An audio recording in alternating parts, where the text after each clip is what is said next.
good afternoon, good morning, ladies and gentlemen. Thank you so much for joining us from across the world. It's such a pleasure. I know you could have been doing anything else at this time, but the fact that you've taken time to join us today really means a lot to us. Without further ado, I'd like to just introduce our guest for today. Like I mentioned to you in the past, we bring you the best in the world. And here we have Sunil today, who's a board member now, who's an investor, and he's been the ex-CEO of Infogain. So welcome, Sunil, to our show. Thank you, Mudit. Pleasure to be here. Okay, great. So it would be great just for the sake of, most of us have seen you on live on mass media across channels, but just to give up, some of our viewers a little bit about yourself. Why don't you just share a little bit about your journey in life? Yeah, sure. But before we go there, just on a lighter note, congratulations to your team for digging up all those videos from the internet. Oh my God. Even I had forgotten some of this. And thank God, the second point is, thank God that some of the predictions that I made were true. These were made about 6 years ago is what I was trying to recall. So congratulations to your team for doing that.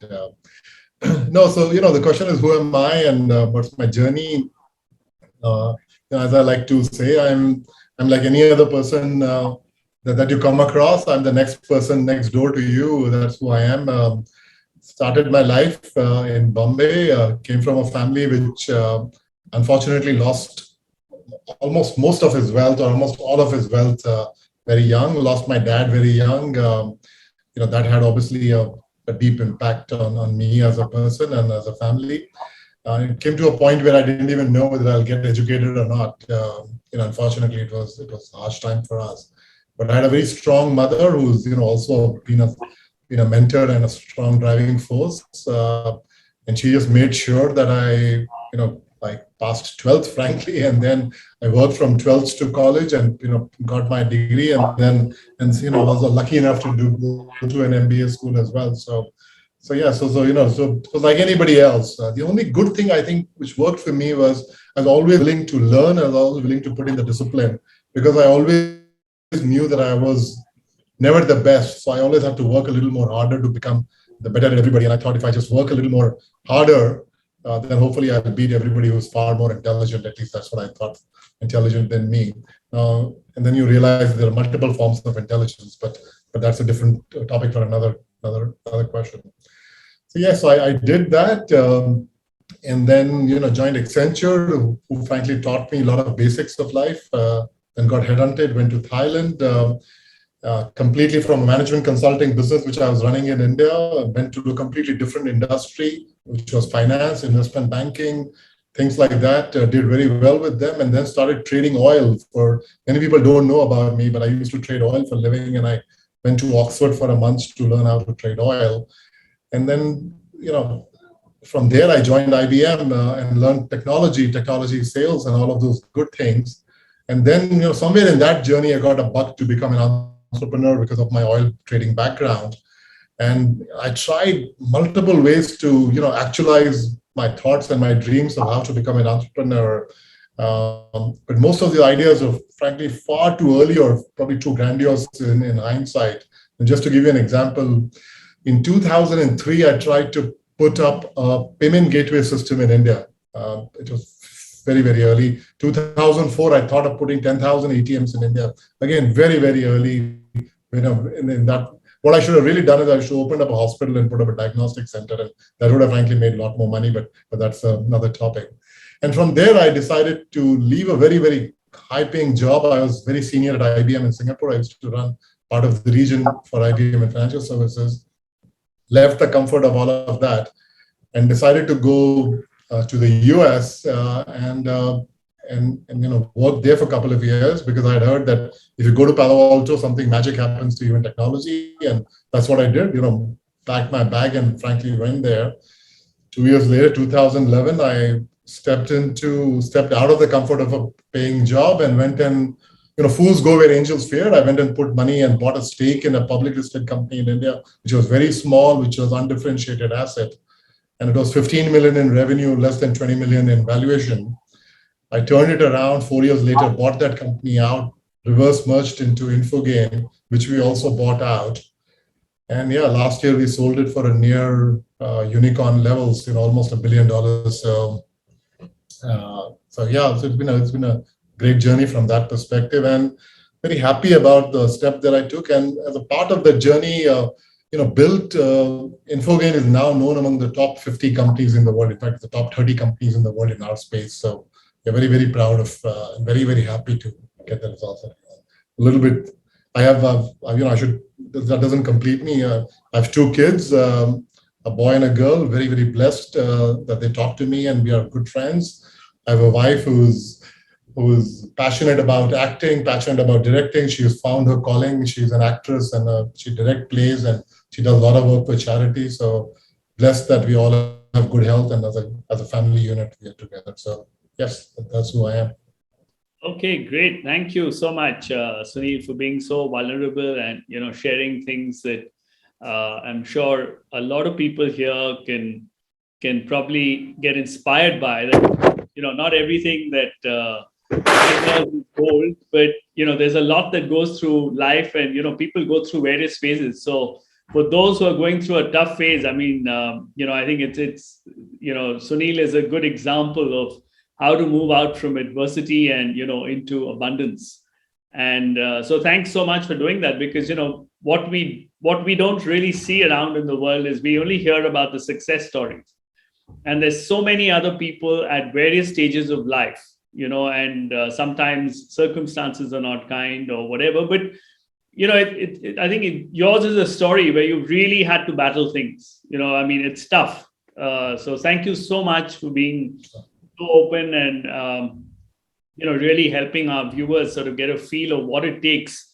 That if somebody like you, who without a parent and struggling to finish education, go on to invest and sell a company finally, which is like a unicorn. It's really, really inspiring. So thank you so much about that. Entire very, very quick summary of a long life. But tell me now, besides when you were working, of course, I think coming from I presume a Sindhi background, there's a lot of business and a lot of money talk that happens in the community, and it's very, very focused. Anywhere in the world you'll go, you'll come across a businessman from that community. But tell me, how was it when you were, did it always strike you? Did you always wanted to do business, or do you think it just happened to you by accident, or how was it? No, certainly not. I think look, in the initial stages of the career, A, you're trying to establish yourself, and B, you're trying to frankly get some kind of security built out, right? That's what I was trying to do, whether it's Accenture or IBM or, initially that's what you do. And then a particular point came in my own journey, in my own reflection, was that, somewhere I felt that if I die and if I've not attempted entrepreneurship, doesn't matter whether I succeed or fail, I would have left, unfulfilled, and I would have frankly regretted that decision. And Rita, my wife, saw me struggling with it for 4-5 years in trying to do something or the other, and obviously it was not successful, right? Because I was trying different options. They were too early, like I said. And then one fine day I said, hey, we will leave. And IBM was asking me to frankly go to America. And I said, why don't we leave the comforts of Singapore and forget going to joining IBM, and let's, chart out a path to become an entrepreneur. So it was more of frankly that if I don't do it, I would have felt completely incomplete. And I was very, very good at IBM and other places. I was making a lot of money for them, and I was scaling businesses, whatever businesses that I had.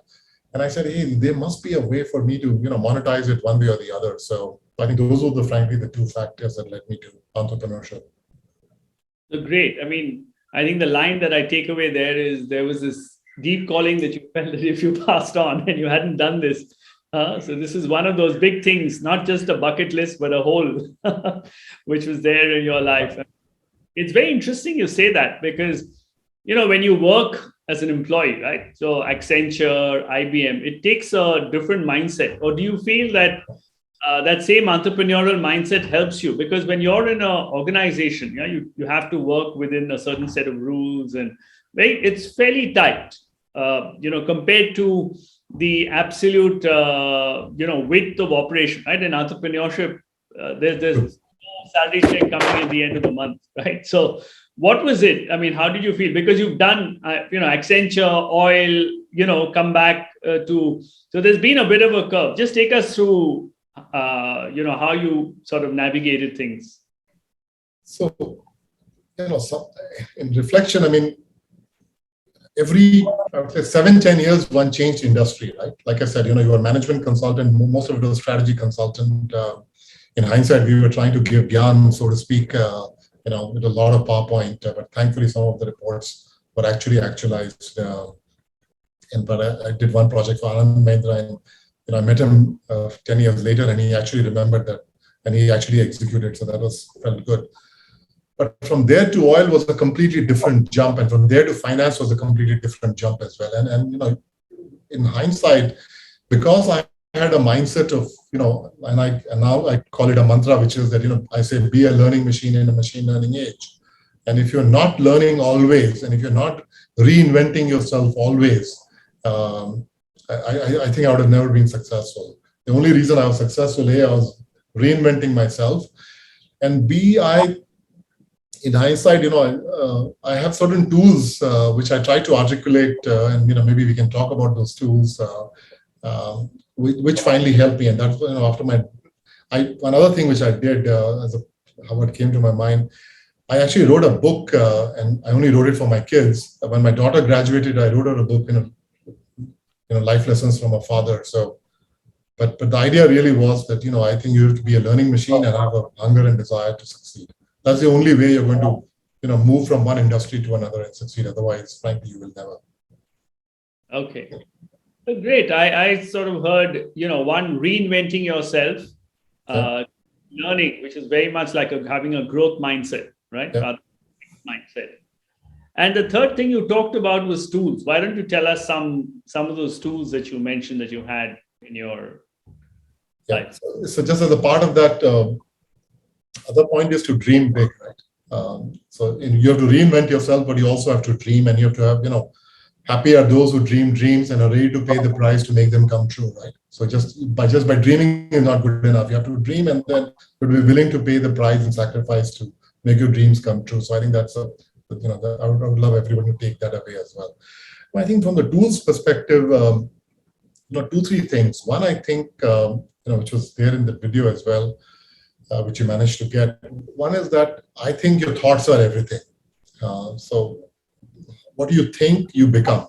I genuinely believe that, right? And the mantra I have around that is called 2H, 4E, 2P. And what I mean by 2H is, first H is you have to be an honest person. If you're not honest person, you have a problem. Second H is you have to be a happy person. You can be honest, but if you're unhappy with yourself and happy with your, whatever surrounding you, everybody has problems in life, right? So if you start brooding about it, I have a problem and life is shit, this, that, etc., then you'll never be happy. So learn to be happy, right? Happiness is an art and a science by itself. Please figure that out as well, right? So the 2H is be honest, be happy, right? 4E is, first is have energy. Without energy, nothing happens to you, right? So you have to have energy. Second is you have the ability to energize others. You must figure a way out. As we talk, hopefully you are energizing me. I'm doing the same to you, and both of you are hopefully energizing a lot of other people who are hopefully watching this, right? So second E is energize. Third is build an edge. Build an edge. Doesn't matter what it is, but build an edge into something. And fourth E is, learn to execute. Because even a professor or a consultant, is happy, is honest, has energy, has an edge on the subject, but they never actualize, they never actually make it real, right? So learn to execute. That's the 4E. And 2 P's are, first is be passionate about something, right? If you're not passionate about what you want to achieve, your dreams, your goals, or whatever the passion is, it's never going to happen to you. And the last P is have perseverance. Everybody is going to fall down. Everybody is going to have dark days, right? You build a company from 0 to $1 billion, you will have dark days. You better learn to manage it yourself, and you learn to fall down and get up from there. So those are the tools that I learned, which is, 2H, 4E, 2P is what I call. And I think that helped me to, circumvent some of these things. Hopefully that helps as well. Fantastic set of tools, because I'm hearing not just a business person, I'm hearing a philosopher, I'm hearing a good person in there. Far away from philosopher. No, in the sense, see, it's very critical. I mean, you touched about very often in the pursuit of happiness or in the pursuit of the so-called dream, right? Typically, high performance executives that I work for and work with, right, across the world, I've seen that they achieve some parts of their life and they do very well. But along the way, something else suffers. It's either the health or it's the, relationships. They don't have very, relationship with even their close, because they spend so much time. And sometimes, they wake up at the end of life and then figure out, was all this worth it? Yep. But you've managed to look at some of these things along the way. So I think, which is really fantastic, because having a wholesome life is something, which most people admire, but very few people actually are able to put together. So, really very good to be able to think like that. And I'm sure it's a great inspiration for a lot of our viewers here who are watching this across the world, that it is possible to do well in all spheres of life. And great example there, Sunil. I mean, if I can do it, I think anybody can do it. So, yes. Yes. No, and there was, one more thing that you mentioned, which I must highlight, is that especially when you know that you're not the brightest in the room, you said you work just that much harder than everybody else, just to be able to catch up. And that's such a great attitude to have, I think, because that's what really, in the long run, right? They say that it's the only thing that works are your systems and your habits. And of course, the most important piece of real estate is between the 6 inches that you have between your ears, right? So if you're happy, content, and you have a system that gets you there, and I think you're a great example of that. So thanks so much for sharing that. And I hope the viewers take it, with them. And just for their help, I'll repeat it. It's 2H, 4 P's, and 2 E's, right? No, 2H, 4E, and 2P. Okay, 2H, 4 E's, and 2 P's. Good. So we'll have that, there as a good reminder and a good formula to. But I would urge everybody. And I guess I tell my kids as well, I would urge everybody to figure out the formula for themselves, right? Because, I customize it for me, but everybody has to figure out for themselves what works for them, right?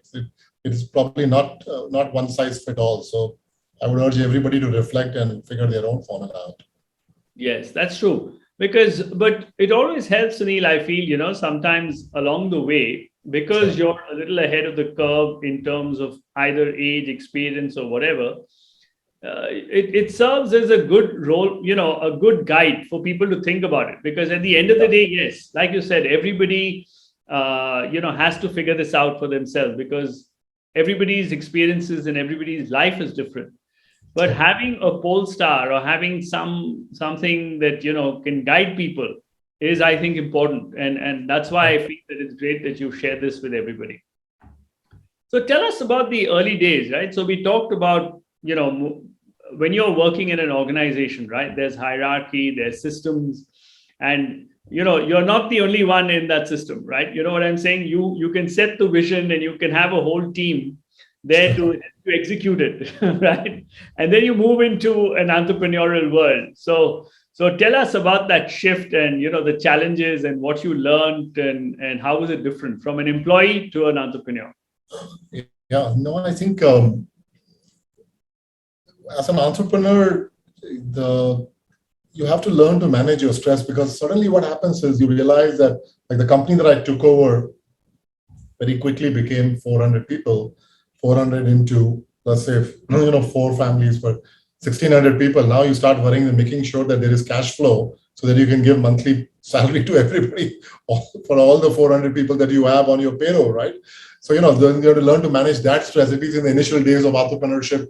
Some of those are, very, very real things for you. So you start happily managing that, and suddenly you realize, oh my God, it is the buck stops with me. I think that's the realization that comes, right? The second thing that happens with young CEOs forget, they try and do everything because they have the thought process, they know they can do it, so they try and do everything which is out there, and then you forget and say, hey, hold on, this is not going to work out, it's not a scalable model, right? So then you say, let me get a team and let me empower my team and let my team now flourish. And that's a learning that you get as a young CEO as well, to say, let me hire the best and the brightest which is there. And that old cliche which is there, that let the team work out so well, so the team says that it is we who have done it and not the boss, right? So I think you learn that if you have to be successful, you really have to learn that very quickly as well. So as an entrepreneur, you learn that. Other is you learn to manage yourself. Frankly, if you don't manage yourself, you will fail. And you talked about sacrifices earlier. I had put on almost 70 pounds extra. Some of those videos that were there, you had seen it. So at my peak, I was 252 pounds. Thankfully, during some point in time, I realized that is, probably if I don't manage it, it'll kill me. So, then I brought all the way down back myself. But yeah, so, I think you learn to manage yourself, you learn to manage your health, you learn to manage your ego. Your ego can be, it can be, it really can be very brutal for you because, everybody's clamoring for you. Everybody's now, you don't even know whether you're being the truth or somebody's just giving you BS because, you're the boss and stuff like that. I'll give you an example how that works out. My son, he was in grade 8 and came to do an internship for us for a month. Everybody he would associate with, all the junior guys would say, hey, this is Sunil ka beta, hopefully everybody understands Hindi on this call. This is Sunil ka beta. And then they will say, hey, please tell your dad that I did this, right? And that's when you start realizing, hey, hold on, right? You have to keep your ego in check. Otherwise, these things can get. So yeah, so I think those are all the learnings that you get. It doesn't come naturally to you. It takes time. You're also, I would say in hindsight, I was a little arrogant as well. I said, I used to run $1 billion business in IBM. What can go wrong by me running a small little company, right? And you very quickly realize that IBM has systems and people, and the IBM credit card, IBM visiting card carries so much more weight as opposed to just Sunil Bhatia. So I think those are things that you learn very, very quickly, and that journey is. I've seen people, a lot of my close friends fall flat. A, with that, and B, the second thing you learn, and this may be useful to a lot of entrepreneurs on this thing, you need to figure out how do you get across what I call a hamster model, and how do you find escape velocity in revenue. And then this is a really important point, because the businesses that I took over, they were all, they would sell projects which will sell for 9 months, and then after 9 months, the projects would get over. And let's say you sold $1 million work, and if you now don't return it to $1 million, or you don't take it to $2 million, your business is not growing. So there, the business will grow. It'll grow to a particular size, but it'll always remain at that particular size. And one of the things that you learn quickly as a CEO is that, hey, it's your job to figure the escape velocity for the business. And if you don't figure that out, it's going to be a problem. So I think those are some key learnings. Okay, great. So, if I was to just take away a few of the things, one was, typically figure out cash flows, right? To make sure that salaries get paid. 2, manage your ego. 3, manage yourself, because you might just get out. And then, of course, like you talked about, the escape velocity of revenue, where you've got to make sure that things, move on. But tell us along the way, this. So there's a great story on one side, but tell us a little bit about some of the things that you feel you might have failed at or not done as well. And, it took time to sort of catch up and come back on track.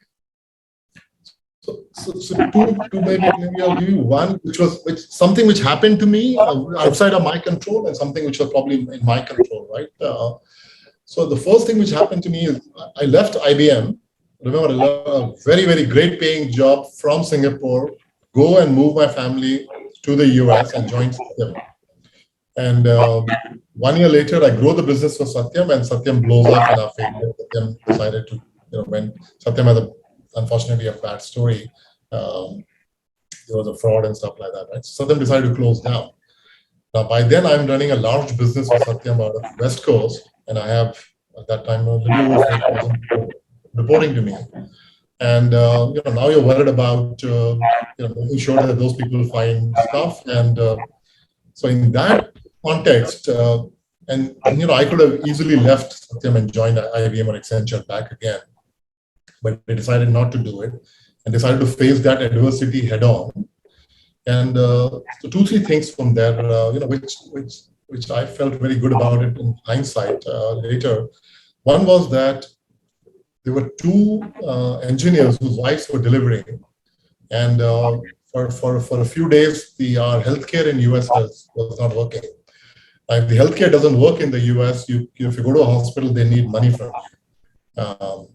So, thankfully, I had a credit card out of Singapore. This was a black card in which I could use it. So I managed to pay some money. Satyam paid all of it back. All of the money came back to me. But the point was that I managed to, pay the advance for those two families. Thankfully, all went well, right? So that was in adversity. You need to keep your wit and say, hey, life is more important than all this bullshit which is happening around you.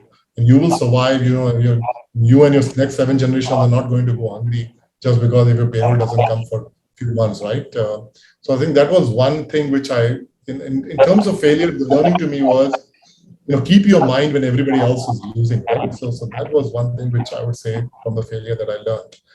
The second part of failure was something which was in my control. This thing, of course, happened to me, but this was in early days of Blue Star when I had got it. We had got into a joint venture with and this is not well known, so but it's a public. Let's go anyway.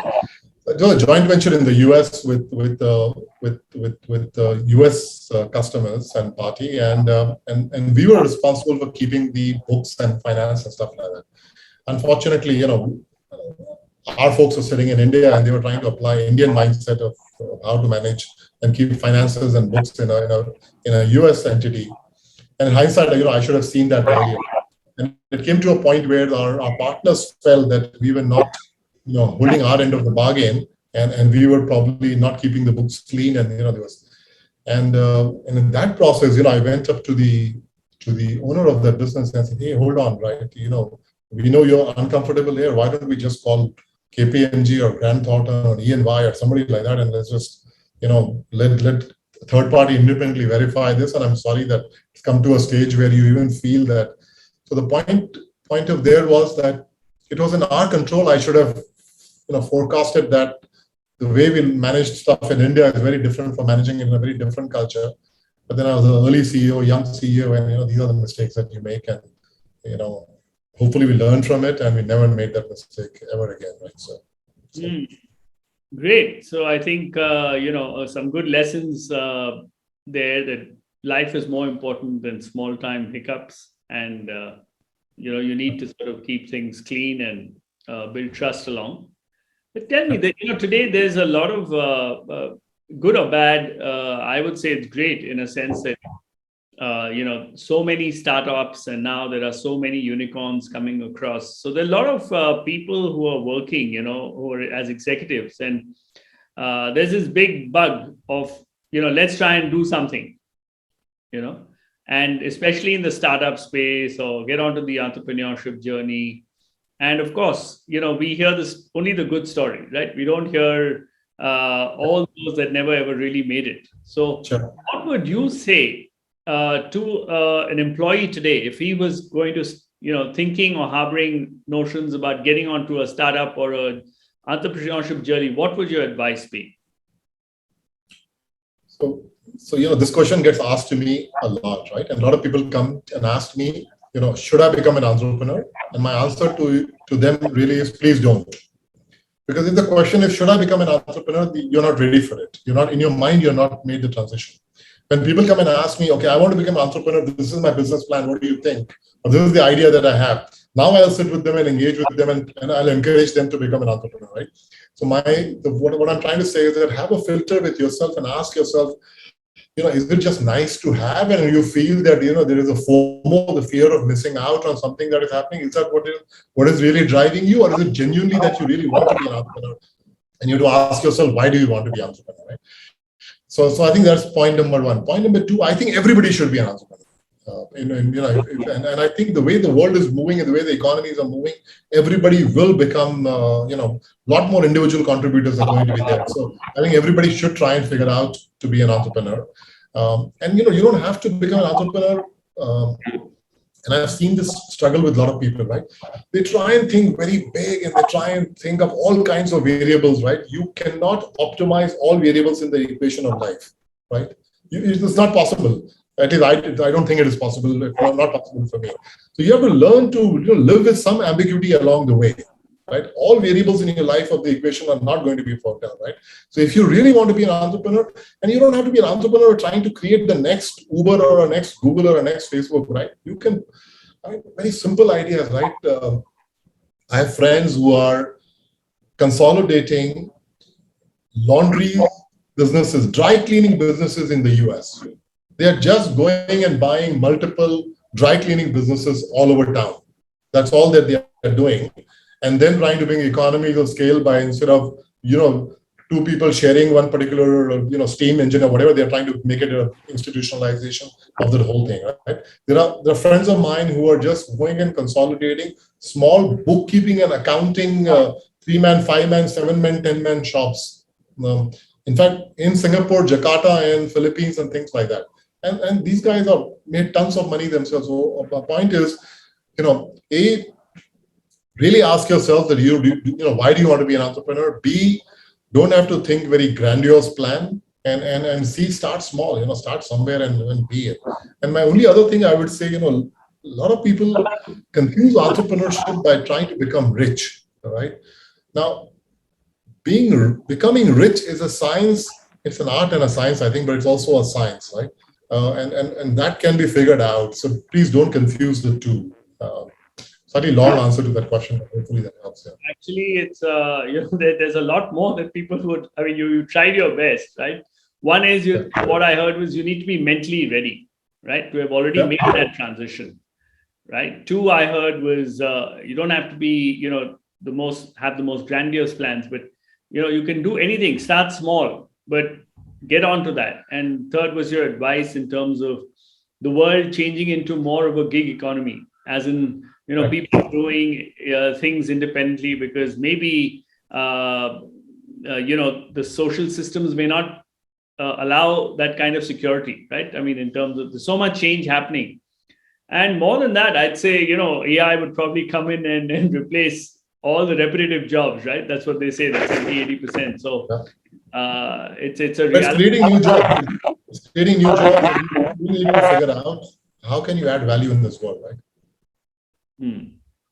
So that's a larger question. How can you add value? And I think fundamentally, one of the most critical things you talked about is don't confuse entrepreneurship with being rich. Yeah. Which is very important.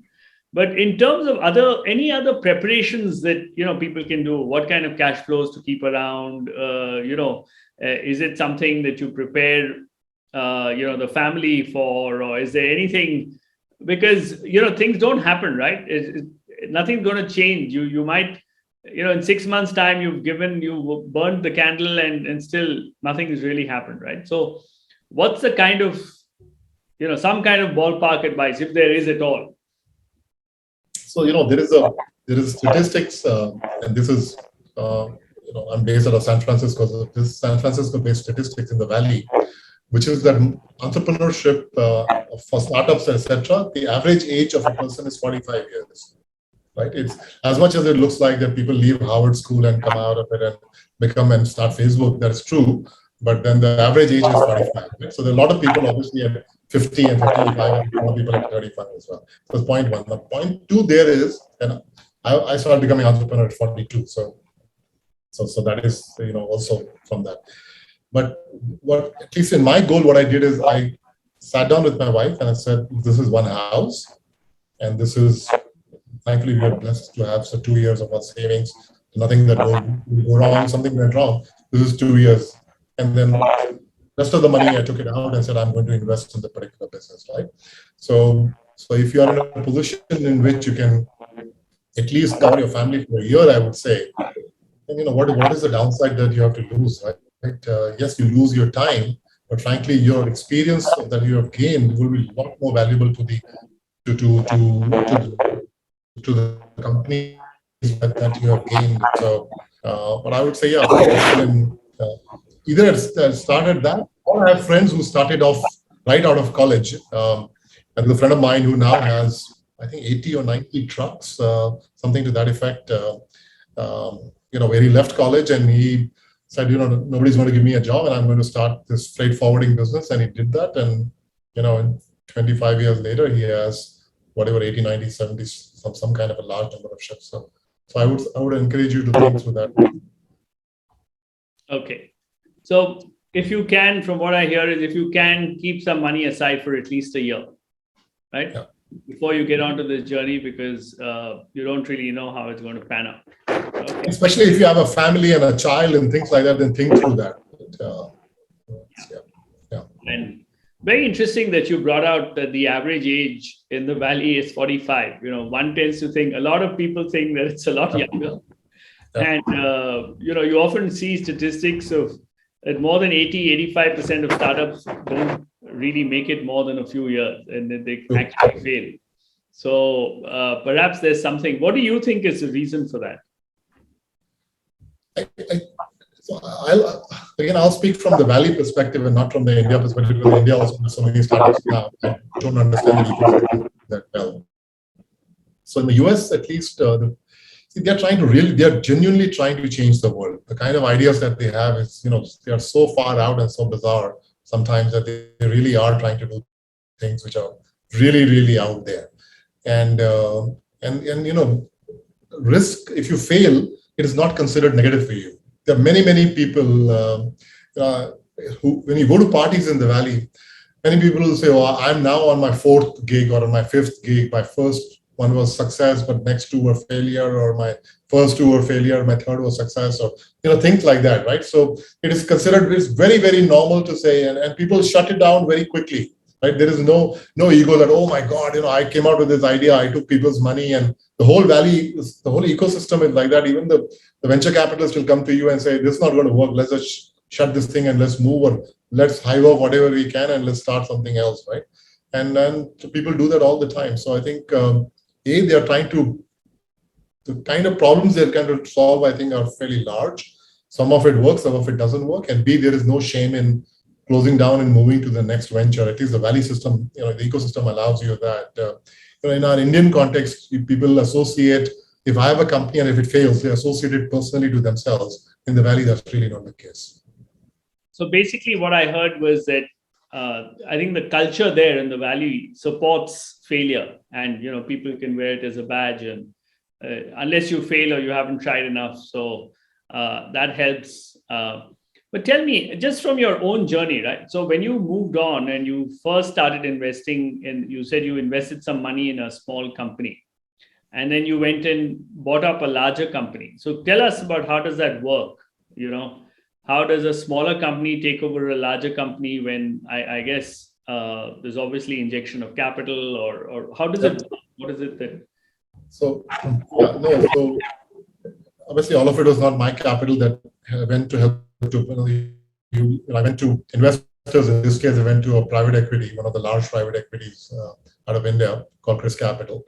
And what I was doing actually was I was buying the small business and frankly bringing it to Singapore and using my own money, friends and family, and Mess Finance at that time to buy it out and run it out of Singapore, and especially still focused in the US. But then this large private equity who used to work with me for the last for 5 years prior to that, and they'd seen me grow, came and said, "Hey, why don't we marry your idea and what you want to do with the capital that we have? Why don't we bring both of these together and let's identify another larger company out of the Valley and reverse merged into them." And so then I identified a company which was Infogain, and then so 2016 I went and joined Infogain in January. The valuation was 90 million, and 5 years later it was a 10x of that valuation. So yes. Tell us about this journey of ramping it up 10x, from a 90 million company to, you said, like close to $1 billion, right? What did you have? A little bit. I think was the question of what do you go about and how do you make the journey of 10? Yes. How did you grow that so-called investment or that company of 90 million in probably sales, right? That's how you would have defined it. Right? How did you take it from 90 million to close to a billion? What did you do, right? Because obviously the level, when you fly a glider at 10,000 feet is very different from flying a jet at 50,000 feet, so to speak. 100%, for sure. So what did you do really, if you were to help our viewers understand? Yeah, no, I think first was we asked ourselves a very important question. What do we want to be when we grow up? And will the world miss something if Infogain did not exist, right? That's a very big question to ask, and frankly, you don't have a good answer sometimes. But it took some time to think that through, and then decided, okay, what is the positioning that we will take? And the positioning we took ourselves was, frankly, that we said, there is no company in the world, at least that time, didn't exist, which was a combination of McKinsey, a WPP, a advertising firm, an AI firm, and an engineering and a cloud firm. So we went out and built capabilities around multiple dimensions, and we moved ourselves from just being engineers to business outcomes for our customers. So that is the positioning that we took. So essentially, we were think of us like a very successful Accenture, but Accenture works across, let's say, 10 by 10 grid, and we were working only in the 4 or 5 cells out of that grid. But then we became world class in those 4 or 5 cells that we were there, and obviously we did fairly well, and we brought these unique capabilities to bear, which our customers wanted, and that then led us to, and then you unlock levers, right? You unlock levers, and how do you go to market? How do you engage with customers? How do you bring in a world-class management team? How do you put up how do you industrialize your delivery processes? How do you get businesses and systems in place? How do you get finance? How do you manage money? How do you buy companies, and how do you keep the egos of the CEOs of the companies that you're bringing into picture? So, there are lots of levers that you pull to make it to big, you never do it just by yourself, but it's a combination of these levers that you pull. But I think most of it started by saying, who will I be when I become big, and what is the unique place for me in the industry, and what is the key problem that I'm solving for our customers? How am I adding value to our customers? Once we were able to identify that, I think that helped. Okay, so great. There's a question, from the audience there, which is asking how much of that 10x growth was organic and how much was inorganic, if at all. So bulk of it was all organic. We bought small companies, but only for capabilities, never for revenue. Okay, so that's another thing, right? You revenue aggregation is a different model, and that doesn't lead to 10x valuation growth. It will lead to some growth in your multiplier and stuff like that, etc. Yeah, sure. But we were buying companies or acquiring companies and partnering with companies for capabilities and not for revenue. Okay, great. So I heard from you in terms of, I think, a very strategic question that you all asked yourself, right? In terms of what would you like to be, and what would the world miss, right?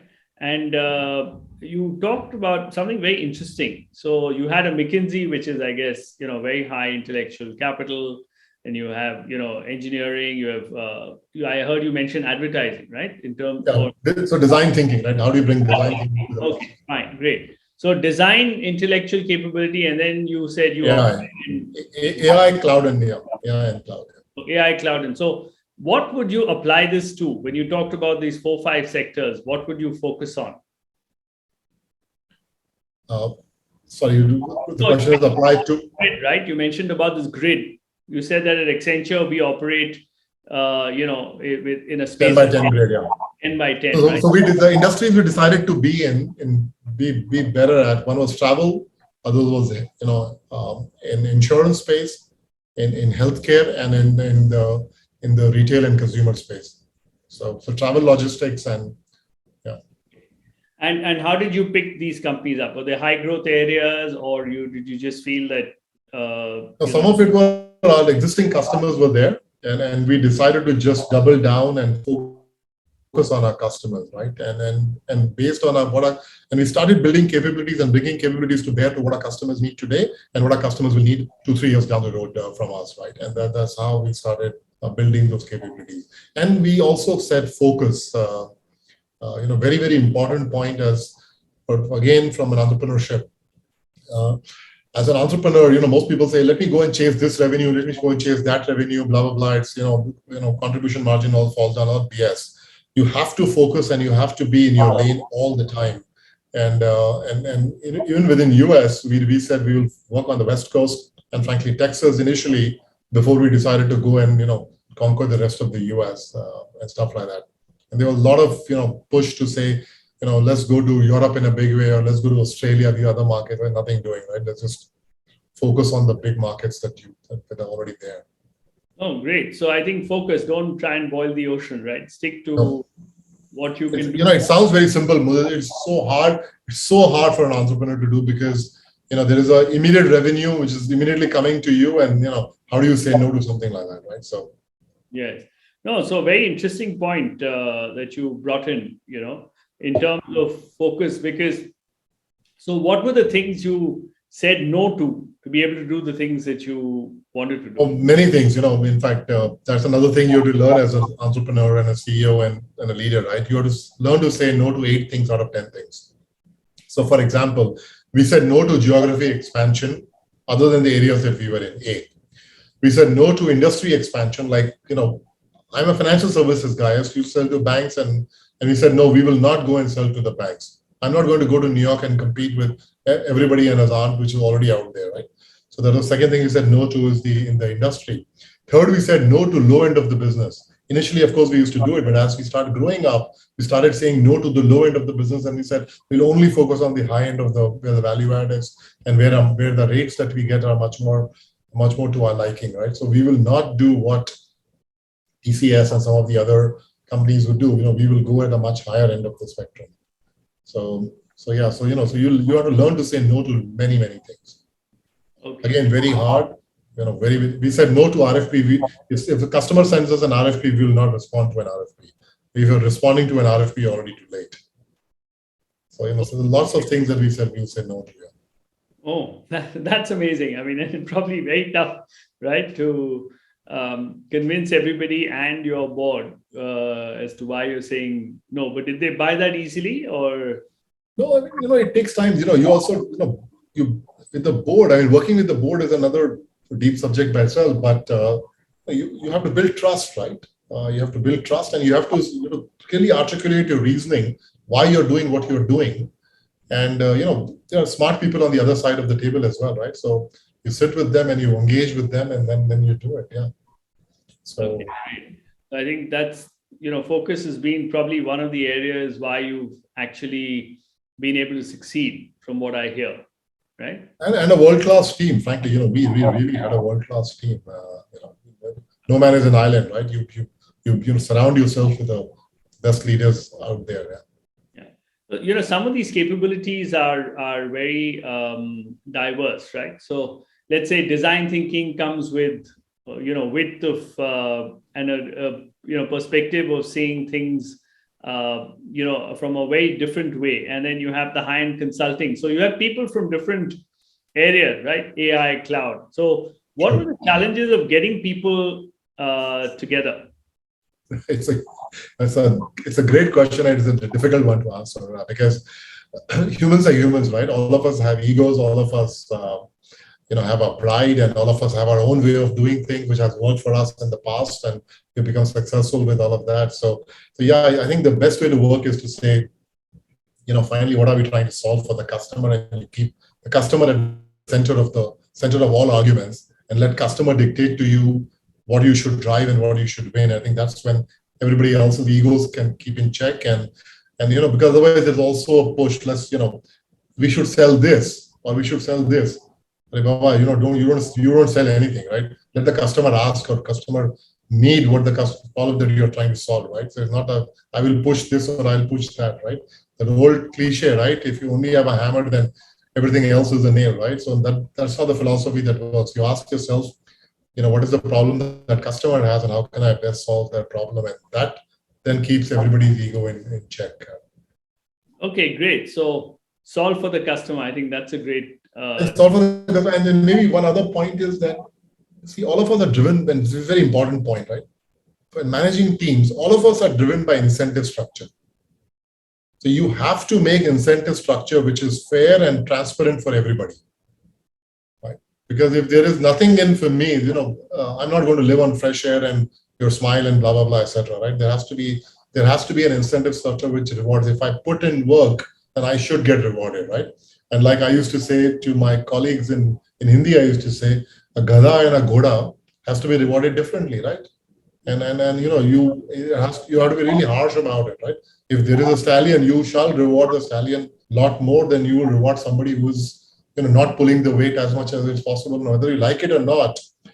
An airline pilot who flies the plane gets a lot more money than the person who is filling in the fuel in their aircraft. Now, both are important. If the person who is not filling in the fuel, if he doesn't do his job well, the plane is not going to fly. But unfortunately, the pilot is responsible for all the 300 passengers or 200 passengers, which makes him that role is a lot more important and responsibility a lot more important, and therefore you pay the pilot a lot more to do. So that's the reality of life. So incentive structure, I think, is the second one, and make it transparent and open.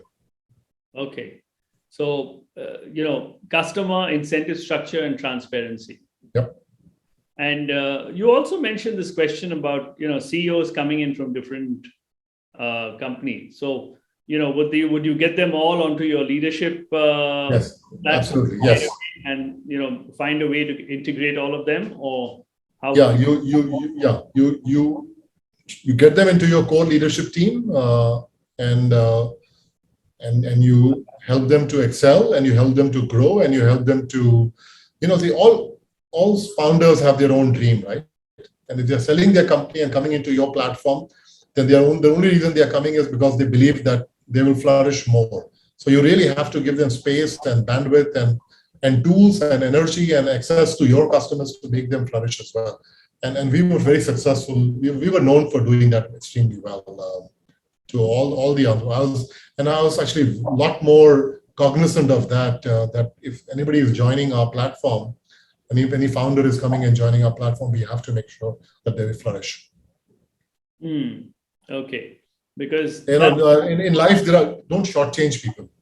Nothing good comes to you if you shortchange people.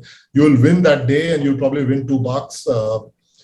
It's in the long run, that's not going to help you.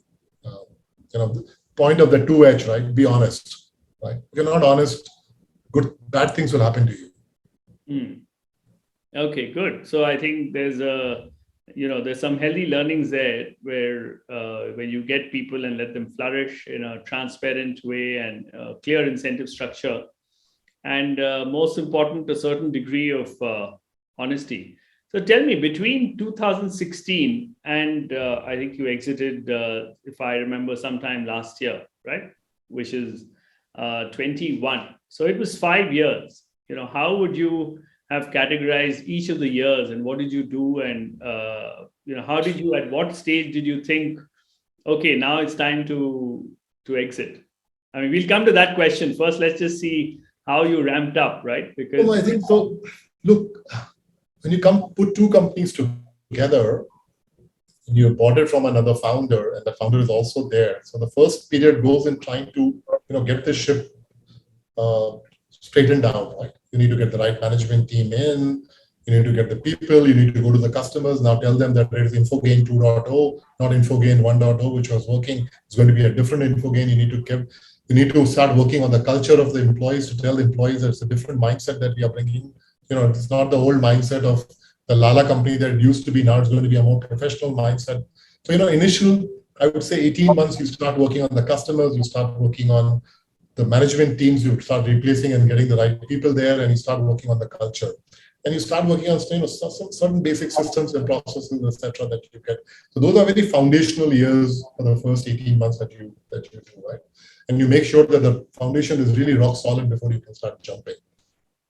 Once you have done that, then we went out and acquired those capabilities, And again, we were conservative. We didn't go out and take more money. because I was a big shareholder of the company myself. I didn't want to dilute myself. The PE was very happy to write a bigger check, so I just didn't want to do that. So, we went out and acquired small companies and took capabilities that we wanted, so that the next 12 months or so was that. And then the last 2.5 years was just growing and rapidly growing, because by then you become more valuable to your customers. Customers start engaging with you in a much bigger fashion. And so that those are the different phases of the journey. And then at every stage you keep upgrading yourself, right? You keep upgrading the teams. Your ability to attract talent becomes even more better as you keep growing.